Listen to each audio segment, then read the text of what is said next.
Good evening guys, এখন বাজে সন্ধে 8টা আর আমরা এই যে ডিউটি সেরে বাড়ি ফিরছি।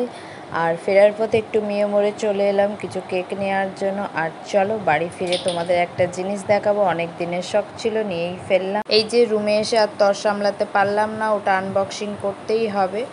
আমি ড্রেসটা চেঞ্জ করে নিলাম আর মামাকে কোনোভাবে ফ্রেশ করে চেঞ্জ করে এই যে এটা খুলতে বসে পড়লাম। আর চলো তোমাদেরকে একেবারে খুলেই বলবো, তোমরাও দেখতে পাবে কি আছে না আছে।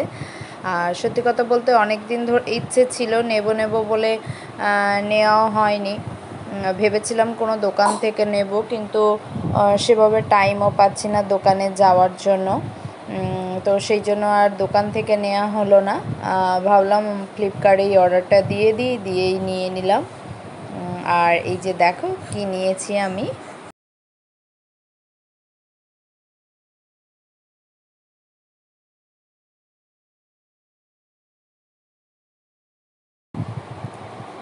আর নিলাম বলতে অনেকেরই কাছে হয়তো আছে, কিন্তু আমার কাছে ছিল না।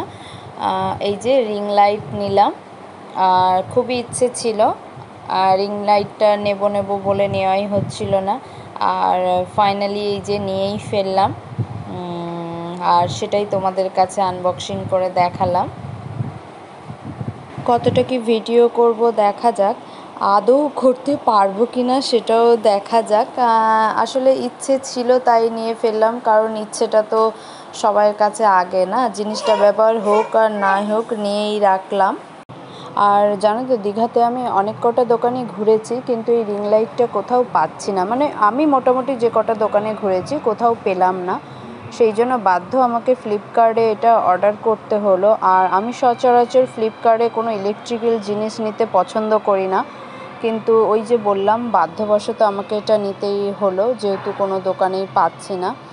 আর এত টাইমও থাকে না যে অন্য কোথাও থেকে নিতে যাব বা কিছু, তাই এই যে নিয়ে নিলাম। আর এই স্ট্যান্ডটা জানো তো অনেকটাই লম্বা দিয়েছে, মানে আমার হাইটের থেকেও অনেক বড়। চলো দেখতে তো পাচ্ছি মোটামুটি ঠিকঠাকই এসেছে, এবার সেট করার পরে কি হয় জানিও না। আর বললাম কতটা কি বানাতেও পারবো সেটাও জানি না। চলো টাটা।